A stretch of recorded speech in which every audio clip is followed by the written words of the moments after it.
Nobody likes Steve Bannon. The former White House chief strategist this week was able to prove that nobody likes him by holding two different rallies in the state of New York. Earlier this week, towards the beginning of the week, he held a rally at Staten Island.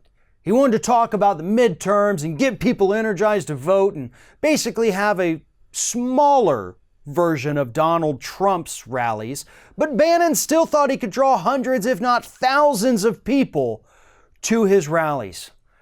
The one on Staten Island drew 38 people. 38 people showed up to hear Steve Bannon talk about what a great human being he was. Undeterred from his tiny little crowd, later in the week, Steve Bannon decided to go to upstate New York, where he was going to try again and do another rally. He even had New York Assemblyman Republican David DiPietro, who was going to come and be there, kind of campaign with Bannon a little bit. Everybody was going to come out, and that rally pulled in less than 200 people. Also, a no-show was the Republican Assemblyman who decided he didn't want to be seen in public with Steve Bannon.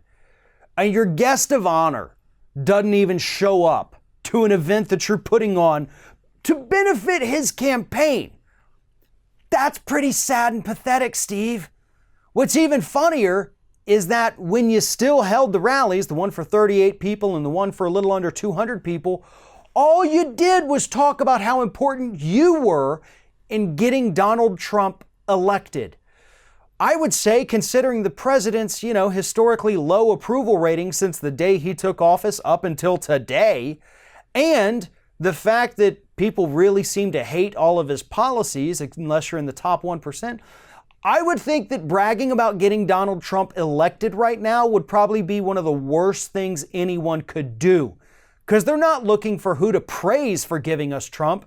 They're looking for who to blame for giving us Trump.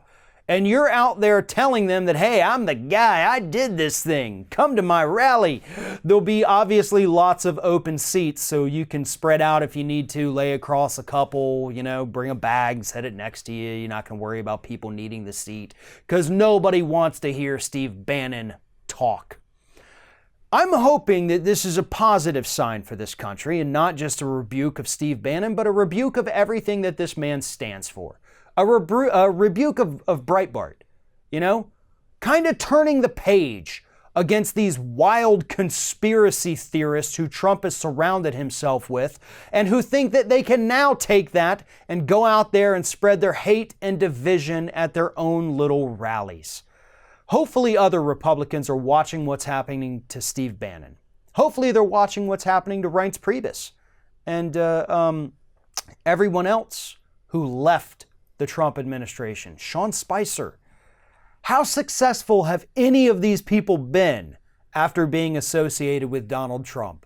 Because the answer is they haven't. Everyone who worked for this administration and then left, was either fired or let go, has pretty much landed flat on their face. Steve Bannon isn't an example for Republicans. He is a terrifying warning of what's going to happen to them if they try to be nice and friendly and work with Donald Trump.